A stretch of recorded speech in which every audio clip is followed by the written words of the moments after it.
우리 지난주에 이어서 계속해서 팔복산에서 말씀하신 그런 하나님의 말씀을 같이 듣도록 하겠습니다. 팔복산은 갈릴리 바다 북쪽에 위치한 굉장히 아름다운 산입니다. 이곳에서 예수님께서는 많은 무리들에게 천국의 복음을 증거하셨습니다. 우리 1절 말씀을 보시면 예수께서 무리를 보시고 산에 올라가 앉으시니 제자들이 나왔다라고 소개를 하고 있습니다. 무리를 보시고 산에 앉으셨고 그 앞에 제자들이 나왔습니다.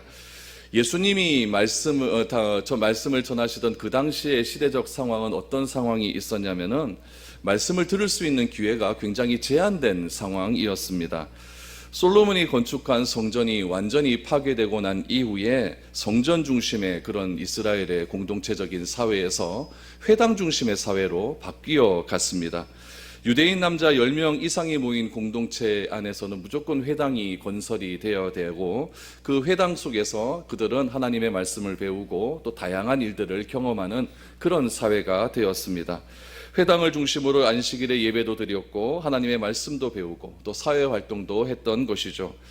그 당시에는 남자들이 그 사회를 다 이끌어가는 남성 중심의 사회였죠. 그래서 여성들, 특별히 또 이방인들, 어린아이들, 병자들, 노예들은 하나님의 말씀을 들을 수 있는 기회가 굉장히 제한적이었습니다. 왜냐하면 하나님의 말씀을 듣고 토론하고 예배하는 공간이었던 회당은 소위 대제사장들이 쉽게 들어올 수 있는 장소였고 또한 남자들이 많이 들어올 수 있는 그런 장소였기 때문에 앞에서 말씀드린 이런 여성들이나 어린아이나 또 병자들, 노예들은 그곳에 들어올 수 있는 자격이 또 굉장히 제한되어 있었다라는 이야기죠.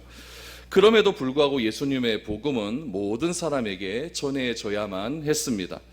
예수님의 메시지는 오히려 사회적인 기득권을 가진 사람이 아닌 여성들과 이방인들, 그리고 어린아이들, 병자들, 노예들을 향하고 있었습니다. 그러므로 팔복산에 모인 무리들, 팔복산에 모였던 많은 사람들은 유대인 남성들을 위한 그런 장소가 아니라 어쩌면 모든 이들을 향한 하나님의 크고 넓은 마음을 알 수 있는 그런 장소였다는 것을 우리가 이해해야 됩니다.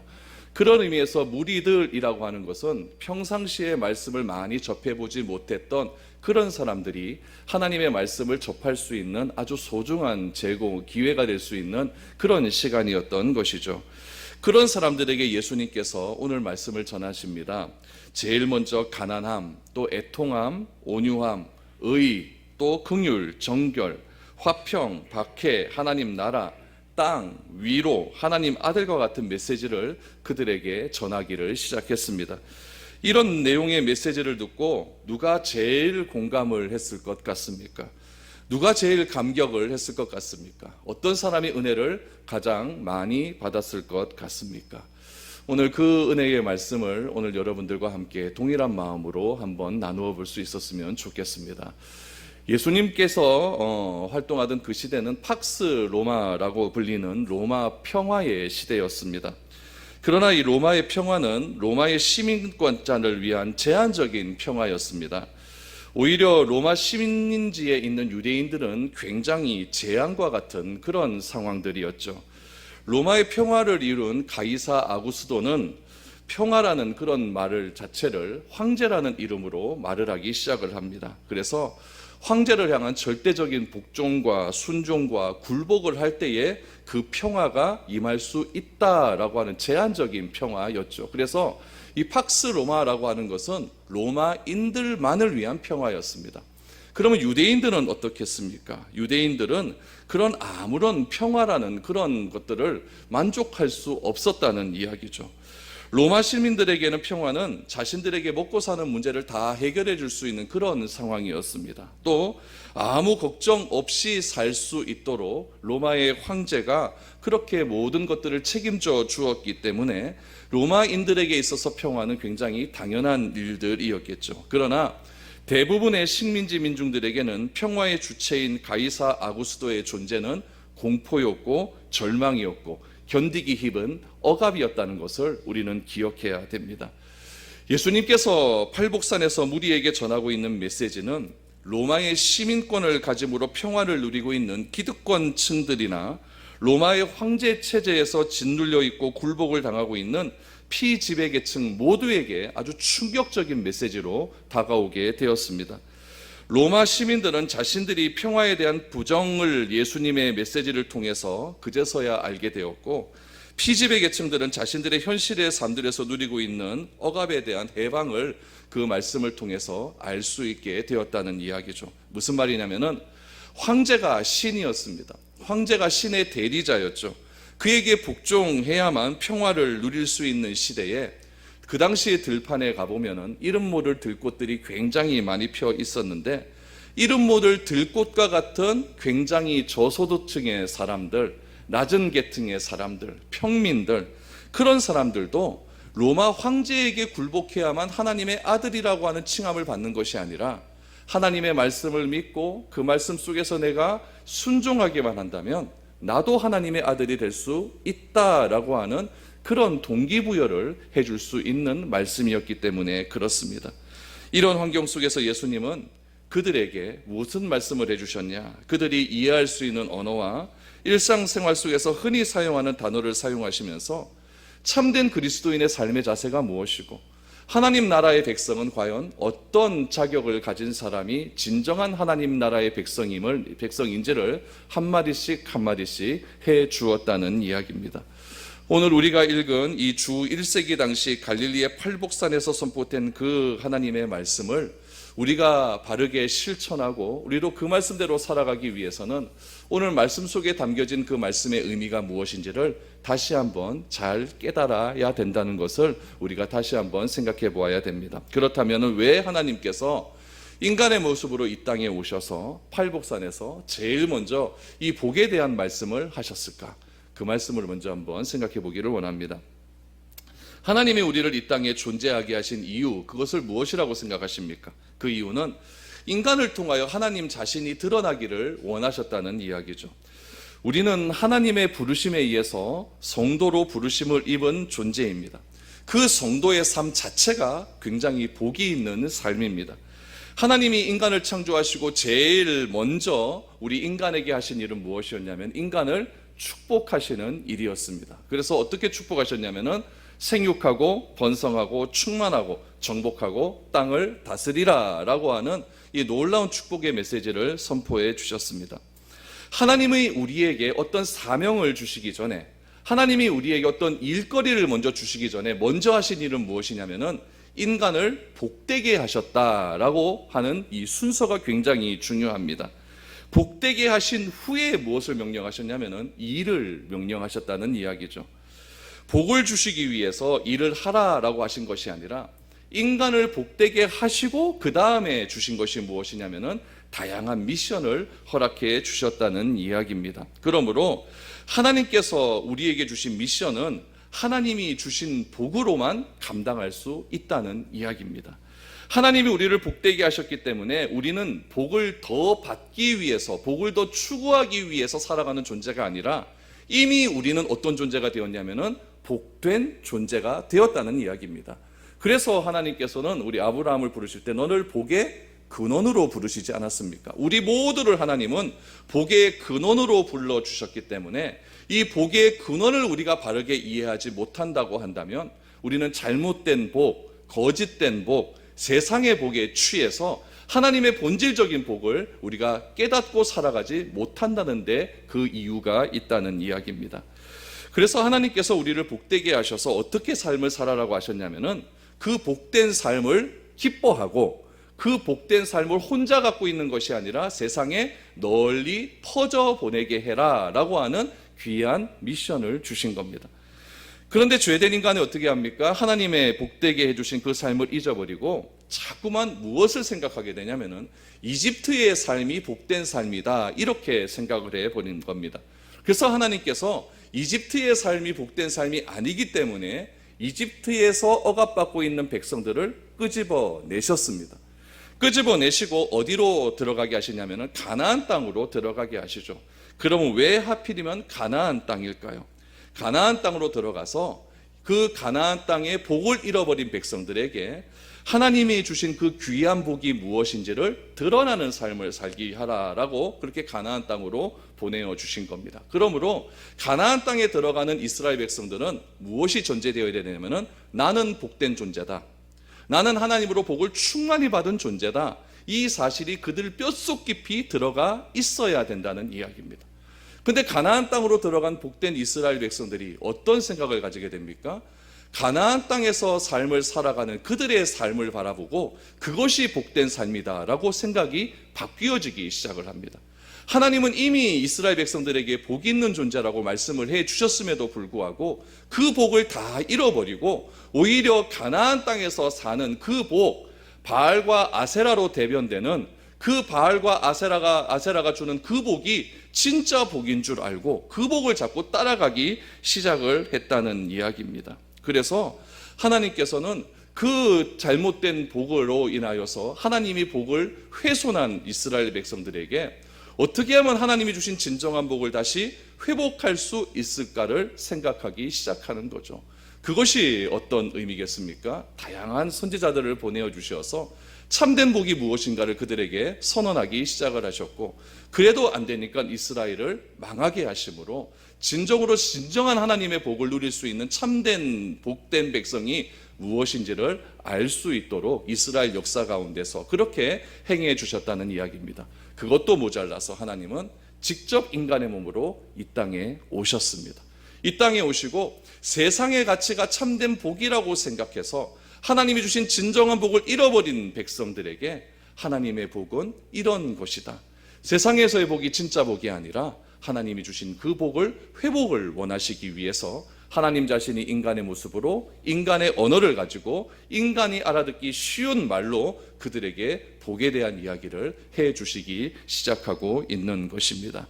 과거 구약 시대의 복은 어떤 개념의 복이었냐면은 땅을 정복해서 번성하고 소유하고 누리는 어쩌면 물질적인 복, 이런 복을 추구했었습니다. 하나님은 그런 복을 추구하는 사람을 향하여서 어떤 사람이라고 말씀하셨냐면은 어린 시절의 복이다라고 말합니다. 어린 시절의 복. 무슨 의미입니까? 눈에 보이는 것이 진짜 복으로 안다는 이야기죠. 우리 아이들 키워보면은 아이들에게는 뭐라고 해요? 엄마가 조금 있다가 뭘 사줄게 그러면 절대 듣지 않습니다. 아이들은요, 눈앞에 보여야 된다는 이야기예요.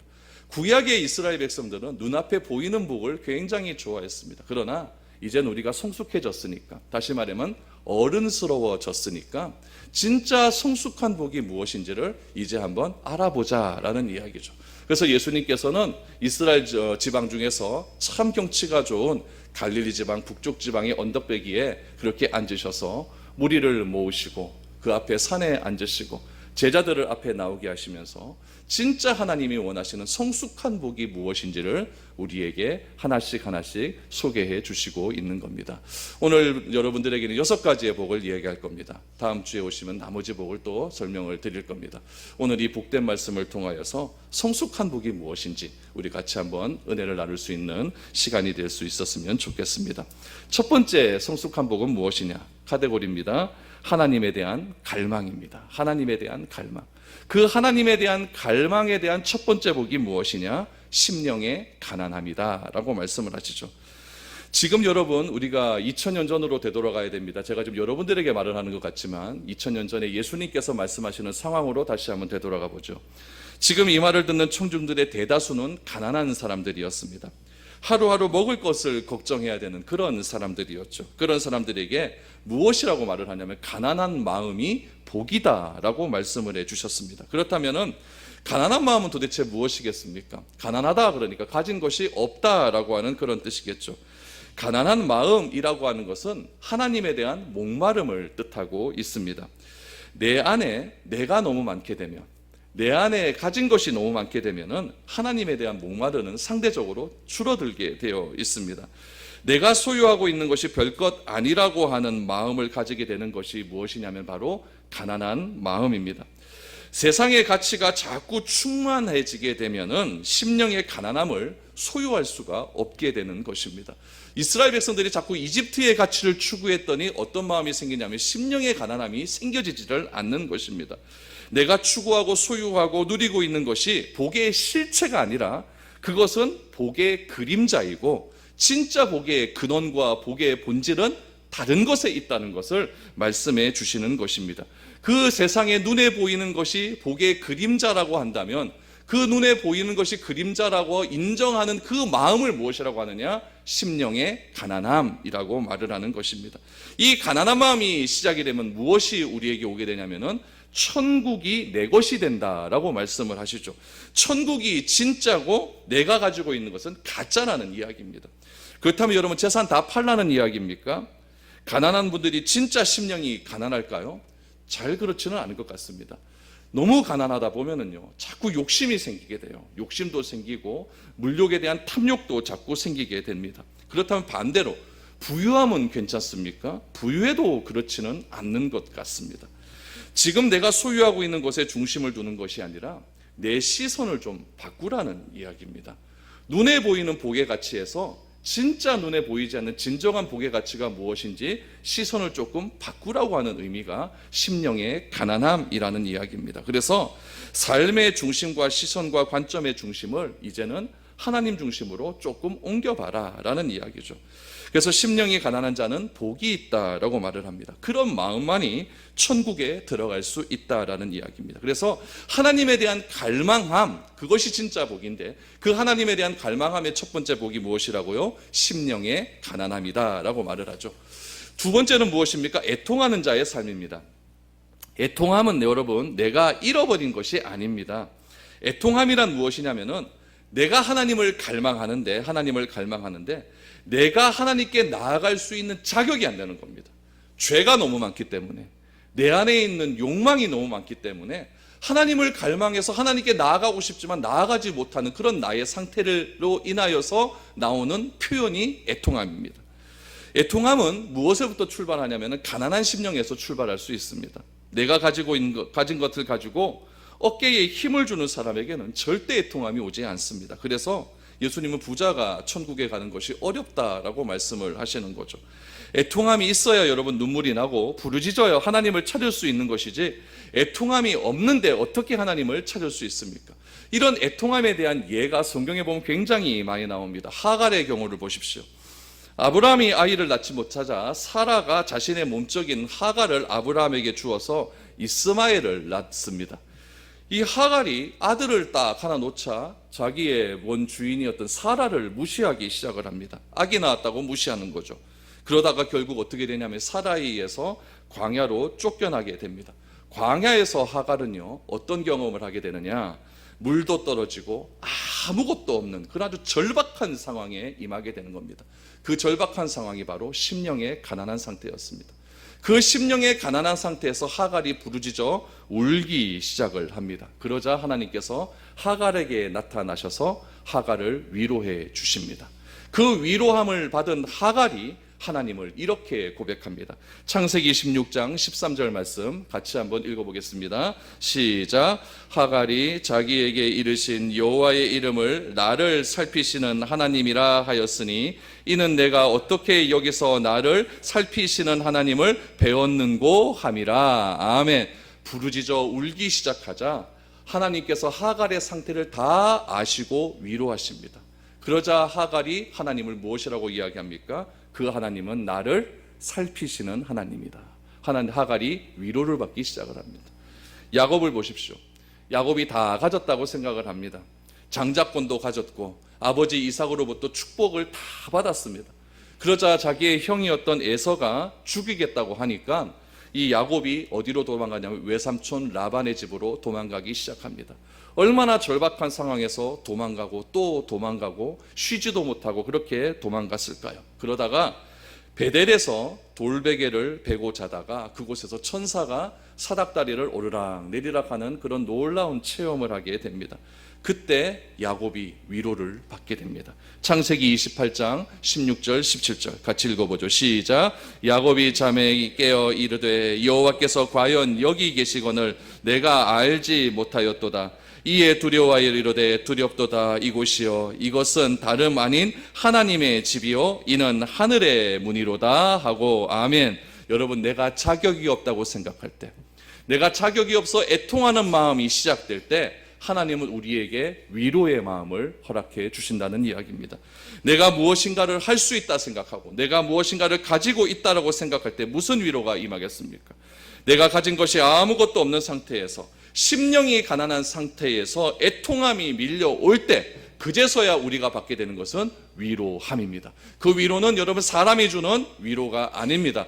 하나님이 주신 아름다운 위로입니다. 그래서 하갈은 그 하나님을 어떻게 표현을 했냐면은 나를 살피시는 하나님, 야곱은 어떻게 표현을 합니까? 이곳이 바로 하나님의 집이다, 베델, 그렇게 표현을 하게 되는 겁니다. 여러분, 이 시간 심령이 가난한 상태에서 애통함이 밀려올 때 주시는 그 하나님의 놀라운 위로를 모두 경험할 수 있게 되기를 축복합니다. 하나님께 올인하십시오. 철저하게 자기 부인을 하십시오. 자기 부인을 하게 되면 애통함은 밀려오게 되어 있습니다. 그때 하나님께서 우리를 위로해 주십니다. 첫 번째와 두 번째 복은 바로 심령의 가난함과 애통함은 하나님에 대한 갈망함이었습니다. 두 번째 복은 어떤 복일까요? 공동체를 추구하는 삶입니다. 이 공동체를 추구하라고 할 때 첫 번째 복은 무엇이었냐면 온유함입니다. 5절 말씀을 보십시오. 온유한 자는 복이 있나니 그들이 땅을 기업으로 받을 것이며 라고 합니다. 여러분, 땅을 기업으로 받는다라고 하니까 천국에 있는 부동산, 전국에 있는 부동산은 다 그리스도인의 것이다, 이렇게 생각할 수가 있어요. 여러분, 땅 부자들은 여러분 온유해서 땅을 많이 소유한 겁니까? 절대 그거 아닙니다. 여기서 말하는 온유함이라고 하는 것은 친절함을 뜻합니다. 친절함, 부드러움, 그것이 바로 온유함입니다. 여러분, 인정, 또 동정심, 자비함이 많은 것, 그것이 바로 온유함입니다. 여기서 말하는 땅은 부동산이 아니라 온 세상을 말하죠. 그래서 5절 말씀을 다시 보시면 온유한 자는 복이 있나니, 친절한 자는 복이 있나니, 부드러운 자는 복이 있나니, 그들에게, 친절하고 부드러운 자에게 하나님께서는 온 세상을 그에게 맡기시겠다라고 말씀을 하고 있는 겁니다. 여러분 보십시오. 모세가 자기의 뜻대로 한번 해보겠다고 발악을 하던 때가 있었습니다. 그러자 모세가 자기 뜻대로 해보고자 했을 때 그에게 나타난 결과는 무엇이었냐면 사람을 죽이는 살인이었습니다. 그러나 자신이 아무것도 할 수 없다고 하는 애통함과 가난한 마음으로 온유한 사람이 되었을 때에 하나님은 그에게 출애굽의 사명을 허락해 주십니다. 아무것도 할 수 없다는 고집을 피우지 않습니까? 여러분, 온유함은 하나님을 알면 알수록 더욱더 겸손해지는 것이고 친절해지는 것이고 부드러워지는 것입니다. 내가 교회를 그렇게 다녔음에도 불구하고 내 눈에서 살기가 나가고 내 말 한마디 한마디가 사람에게 완전히 상처를 주는 그런 말을 많이 한다고 한다면 여러분 조금 다시 생각해 보아야 됩니다. 온유한 자는 복이 있습니다. 하나님이 친절히 대하라 라고 그렇게 말씀하고 있습니다. 예수님께서는 무엇이라고 말씀하셨냐면은 나는 온유하고 겸손하니 나에게 와서 온유함을 배우라 라고 말합니다. 여러분, 이 온유함은 누구에게서 배울 수 있습니까? 사람에게 배우는 것이 아닙니다. 온유함은 예수님께 배워야 합니다. 그러므로 우리가 예수님을 알면 알수록, 하나님을 알면 알수록 우리는 좀 더 온유해질 수 있는 것입니다. 친절해져야 됩니다. 이곳에 모인 교회 공동체 속에서도 친절함을 실천하시고 세상 속에서도 친절함을 실천하십시오. 온유하신 예수님은 머리 둘 곳도 없을 정도로 부동산에는 전혀 관심이 없는 분이셨습니다. 땅 한 평도 없었습니다. 그러나 온 땅의 소유자는 누구였습니까? 예수님이셨습니다. 새하늘과 새 땅, 이제 장차 임하게 될 새하늘과 새 땅의 주인도 누구십니까? 예수 그리스도이십니다. 예수님을 닮아 온유한 삶을 살아가는 자에게 주시는 그 놀라운 축복은 바로 땅을 기업으로 주겠다, 이 세상을 모든 것을 다스릴 수 있는 영향력 있는 존재가 되게 해주시겠다라고 하나님은 그렇게 말씀해 주셨습니다. 여러분, 구원은 순간입니다. 내가 예수를 믿어 구원을 받겠습니다, 이거는 순간이지만 성화는, 온유함은 내가 평생을 거쳐서 이루어야 될 과업입니다. 그것이 내 힘으로는 되지 않습니다. 누구에 의해서 배워야 됩니까? 예수님께 나아가서 예수님의 온유함을 보고 배워야 된다는 이야기입니다. 그런 자에게 예수님께서는 이 세상에 온 땅을 주시겠다라고 말씀해 주시는 겁니다. 공동체를 추구하는 두 번째는 무엇입니까? 의에 줄이고 목마른 자입니다. 의에 줄이고 목마른 자. 6절을 보십시오. 의에 줄이고 목마른 자는 복이 있나니 그들이 배부를 것이며 라고 말합니다. 여러분, 의에 줄이고 목이 마른 상황은 과연 어떤 상황일까요? 여러분, 죄 없는 사람들이 고난을 받고 고통받는 것을 바라볼 때에 여러분 우리는 의에 줄이고 목이 마른 그런 경험을 하게 됩니다. 아무런 죄가 없는 사람들이 고통을 받는 걸 보십시오. 왜 하나님께서 저렇게 의를 저렇게 실현하지 않으실까라고 하는 그런 생각이 들지 않습니까? 얼마 전에 어린 의뢰인이라고 하는 영화를 한 편 봤어요. 칠곡에서 일어난 아동폭력 사건을 모티브로 한 영화입니다. 어린 초등학교 다니는 남자아이가 1학년짜리 남자아이가 죽었어요. 그랬더니 그 죽은 것을 계모가 무엇이라고 이야기하냐면 초등학교 2학년짜리 누나한테 네가 발로 차서 죽였다라고 그렇게 거짓말을 시킨 거예요. 그랬더니 이 아이가 경찰서 가서 진짜 엄마가 계모가 무서우니까 그런 이야기를 했던 거죠. 그런데 자꾸 조사를 하고 조사하다 보니까 석연치 않은 부분들이 나온 거예요. 알고 보니까 누가 죽였습니까? 계모가 이 아이를, 막내 아이를 때려 죽인 거죠. 칠곡에서 일어난 사건입니다. 그 사건을 모티브로 해서 얼마 전에 영화가 개봉이 되었어요. 여러분 그런 영화를 보면은, 그런 사건들을 바라보게 되면은 우리가 어떤 마음이 드냐면은 의에 굶주린 마음이 들게 되는 겁니다. 우리가 의로움을 갈망할 때에 우리는 어디에서 그 의로움을 추구해야 될까요? 교회 공동체에서 추구해야 된다는 겁니다. 교회 공동체 속에서 선을 추구할 때에 하나님께서 우리에게 채워주시는 것이 있습니다. 의에 줄이고 목마른 자는 복이 있나니. 무엇으로 충만해진다는 겁니까? 나의 이 의로움의 굶주림이 하나님이 주신 놀라운 의로움으로 배부르게 될 것이다 라고 말씀을 해 주셨습니다. 이런 체험을 예수님께서는 마태복음 6장 33절에서 그 이런즉 너희는 먼저 그의 나라와 그의 의를 구하라. 그리하면 이 모든 것을 너희에게 더하시리라. 이것이 너희에게 채워주시리라. 굶주림을 해결해 주시리라. 바로 이런 뜻이라는 이야기죠. 공동체 안에서 의로움을 추구하지 않는다고 한다면, 이 교회 속에서 진정한 하나님 나라의 의를 추구하지 않는다고 한다면 이 목마름에서 절대 해결이 될 수 없다는 이야기입니다. 의롭다라고 하는 것은 관계적인 용어입니다. 누구와의 먼저 관계가 중요할까요? 하나님과 나와의 관계가 중요하다는 이야기예요. 하나님과 나와의 관계 속에서 하나님의 의로움이 나에게 전수가 되어져 가는 겁니다. 그것을 무엇이라고 하죠? 칭의가 되는 거예요. 구원의 은혜가 나에게 임하는 거죠. 그 받은 구원의 은혜를 내가 누구에게 선포하며 살아가는 겁니까? 이 세상 모든 사람들에게 선포하며 살아가는 것이죠. 십자가와 보혈을 통해서 주께로부터 받았던 그 놀라운 의로움의 은혜를 이 땅에서 실현하는 삶입니다. 그러므로 이 의로움이라고 하는 것은 관계성을 무시하면, 하나님과 나와의 관계성을 무시하고 성도와의 관계성을 무시하고 세상과의 관계성을 무시하면 절대로 경험할 수 없는 것이라는 거죠. 그래서 여러분, 이 의로움을 경험할 수 있는 교회 공동체를 무시하면 의로움은 절대 경험되어지지 않습니다. 그러므로 교회는 중요합니다. 그래서 교회를 피로 값주고 사셨습니다. 왜요? 이 의로움을 경험하라고요. 의로움을 경험해서 내가 의로움의 배부름을 경험 한번 해보라고. 그렇게 예수님께서는 말씀해 주셨다는 이야기죠. 의에 줄이고 목마를 수 있는 우리 모든 교회가 될 수 있기를 축복합니다. 공동체를 추구하는 세 번째 삶, 긍휼히 여기는 삶입니다. 7절을 보십시오. 긍휼히 여기는 자는 복이 있나니 그들이 긍휼히 여김을 받을 것이미요. 여러분, 긍휼이라고 하는 마음은 아버지의 마음입니다. 긍휼의 마음을 가지는 것은 이 시대의 문제를 해결할 수 있는 첫 발걸음이 되는 겁니다. 여러분, 선한 사마리아의 비유를 한번 보십시오. 사마리아 사람이 그 당시의 상황은 어떠했냐면은 사업 때문에 바쁜 사람이었어요. 굉장히 바쁜 길을 걸어가는 그런 사람이었죠. 그런데 피 흘려 죽어가는 강도 맞는 사람을 하나 보게 됩니다. 그 사람을 어떻게 합니까? 여관에 옮겨주고 돈을 주고 부탁하고 일을 다 처리하고 갑니다.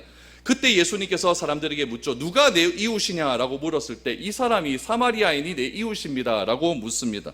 동일하게 묻습니다. 제가 여러분들에게 묻습니다. 누가 긍휼한 마음을 가진 사람입니까? 제사장입니까? 대제사장입니까?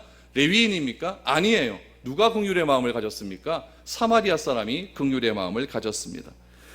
여러분, 긍휼의 마음을 품고 사는 것의 기준이 바로 여기 있습니다. 여러분, 성경을 자세히 보십시오. 사마리아 사람이 강도 만난 사람을 만났습니다. 만났을 때 119를 불렀습니까? 주변의 사람 찾았습니까? 아니에요.